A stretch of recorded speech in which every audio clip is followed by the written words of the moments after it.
Dasure ko habwa kena mwiriwe mwebwe musanze mukurikirana ino YouTube channel ya Muru Diary Show. Jewe tuyaga nitwa Jean Claude nkuko bisanzwe murazi yuko nsanzwe ndabasangiza ibijanye n'ubuzima bwa misi yose aho ndabasangiza ibijanye n'imyidagaduro nk'imikino itandukanye aho duterana intege muri ibi nabirya kugira ngo turabe yuko hari icyo umuntu yoshikako mu buzima. Reka renda guha ikaze wowe aricyo rya mbere ushyize kuri YouTube channel ya Muru Diary Show. Ndagutumirira cyane kugira subscribe kugira ngo bikunde dukuze uno muryango wacu wa Muru Diary Show. Cengaruka kuri wewe usanzwe ukurikirana iyo YouTube channel ya Muru Diary Show. Urumva yuko uri umuntu w'agaciro. Uri umuntu ushigikira cyane iterambere rya Muru Diary Show. Rero turatahura cyane igikorwa cyawe uriko urakora kuri ino YouTube channel ya Muru Diary Show. Rero uno munsi tugira tuyage kubagwiza tunga bakomeye cyane muri Afrika muri 2025 aho tugira turabe urutonde kw'abagwiza tunga bakomeye cyane muri Afrika bashika 10 nivyo bakora kugira ngo ubutunzi bafise uno munsi kugira ngo babushikeko. Eka tuje kurabira hamwe nuko urugero rw'ubutunzi bafise mu mafaranga y'amanyamerika eske bungana gute kubera iki uyu ari we yabaye wa mbere ubundi naho bo wa kabiri wa gatatu wagangushika ku 10. Reka rero tuje dukurikirana umwe wese nivyo akora ndazi muraza kuwumvira byinshi nawe we ndazi yuko muri kino kiganiro hari ivyo biza kugufasha wumve nawe ivyo ukwiye gukora kugira ngo ejo canke ejo ugire kuco ushitseko mu buzima. Tudatevye reka ce duhera ku rutonde rw'10 haraza uwo bita ngo Patrice Motsepe ava muri Afrika du Sud canke se Afrika y'Epfo aho afise ubutunzi bungana n'amamiliyaridi 3.2 by'amadolari y'amanyamerika. Uyu mugabo n'umugabo akomeye cyane aho afise company yitwa African Rainbow Minerals aho akora ibijanye no kwimba ibijanye n'ubutare cyangwa se ibijanye no kwimba amabuye y'agaciro. Urumva yuko ari ibintu akora kandi bimuha amafaranga menshi cyane menshi gose aho byamushize ku rwego rw'10 mu bantu batunze cyane muri Afrika. Simute ngo Afrika y'Epfo canke oya Afrika yose nzima uno mugabo agira 10. Hama tudatevye tugenda kuza ku rutonde rw'9 nawe no bita Mohamed Mansour ubonye ava muri Misiri muri Egiputa aho afise ubutunzi bwa baba imiliyaridi 3.3 by'amadolari y'amanyamerika aho asanzwe ari yaronderera mu bijanye no gukora ibijanye n'ama investissement mu kudandaza imiduga canke se kudandaza ibiribwa eka n'ibindi byinshi bitandukanye. Uno mugabo akaba ari umugabo akomeye cyane atahura cyane kijana na investissement y'imiduga cyane. Murumva yuko ari umugabo adasanzwe umugabo arinza aja ku rwego rw'9 ntaba yoroshe. Ku rwego rw'8 naho haraza uwitwa Aissad Leblab uwo muri Algeria akaba afise ubutunzi bwa baba imiliyaridi 3.5 by'amadolari y'amanyamerika. Uyu n'umugabo ahambaye cyane aho afise company yitwa Servito Group. Iyi company rero ni company ihambaye cyane ijeje guhingura ibijanye n'ibifungurwa eka n'ibinyobwa. Ibi bintu mugenzi hari cyo babikwigishije abantu benshi turabona yuko ibijanye n'ifungurwa umenga ni ibintu umuntu atokora nka business ariko wumve yuko ari byo bitumye uno mugabo aba ku rwego rw'8. Eka tuje tugigenda no uri ku rwego rw'indwi naho tubuhabona nde tuhasanga umugabo yitwa Nagim Sawers. Uno mugabo na wene ni umunyamisiri kandi ni umunyayegiputa. Murumva yuko Egiputa baradufise muri Afrika cyane aho afise ubutunzi bwa baba imiliyaridi 5 z'amadolari y'amanyamerika. Murumva ayo mafaranga n'amafaranga menshi cyane. None yayaronse bigenze gute?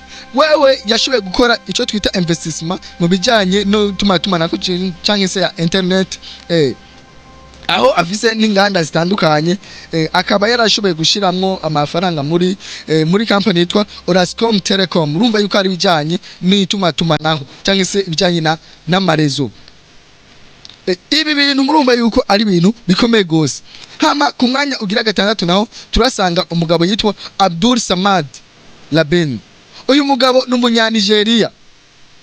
Uyu mugabo afise ubutunzi bwa baba imiliyaridi 5.9 by'amadolari y'amanyamerika. Murumva yuko ari umugabo w'igihangange gose. Akaba afise company ikora ibijanye n'isima n'isukari bita BUA Group. urumva yuko birahambaye gose uno mugabo ntiyoroshe ntasanzwe hama ku rwego rugira gatanu naho turahasanga umugabo yitwa Mike Adenua. Uno mugabo Michael Adenua n'umugabo w'umunyanigeria nyene aho afise ubutunzi bwababa imiliyaridi 6.9 y'amadolari y'amanyamerika. Murumva yuko ibi bintu ari ibintu bikomeye cyane. Aya mafaranga nayo akaba yarondeye mu gukora ama investissement atandukanye eka mu mwitumatuma naho eka nibijanye no gutera inguvu. Aho rero akora ama investissement mu company yitwa Globacom na Cornell. Eka murumva yuko ibijanye n'itumatuma naho ari ibintu bikomeye cyane biriko biratuma abantu bashika ku bintu bikomeye kandi bigaragara ku isi. Tudatevye reka ce tuja kuri mu mwanya wa kane umuntu witwa Massif Sawers nawe n'umunyamisiri. Murumva yuko iri zina risanga n'igausi ya kabiri kuko bigaragara yuko aba bagabo bafise ico bahuriyeko mu kijyango uno mugabo rero w'umunyagiputa akaba afise amamiliyaridi angana n'9.6 by'amadolari y'amanyamerika aho asanzwe akora ibijanye n'ama investissement mu bijanye n'ubwubatsi ibijanye n'imikino aho ashigikira imikino itandukanye eka afise n'imitahe muri equipe ya Aston Villa. Murumva yuko umugabo atoroshe cyane aho afise kandi imitahe muri Orascom Construction. Murumva yuko ari ibintu bikomeye. Eka uri ku mwanya ugira gatatu we ninde? Nuno mugabo yitwa Nick Oppenheimer. Uyu mugabo n'umunyafrika y'Epfo aho afise amafaranga cyangwa se ubutunzi bufise agaciro ka miliyari 10.5 by'amafaranga y'amanyamerika. Murumva yuko atoroshe cyane. Akaba akorana company cyangwa se yakoze ama investment company yitwa DBOs. Umva yuko bitoroshe aho cha tubona kuri ku mwanya ugira kabiri. Wewe wibaza yuko arinde. Reka tudatevye ce tukigwa ko nk'umuryi w'igisahira. N'umugabo yitwa Joan Rupert.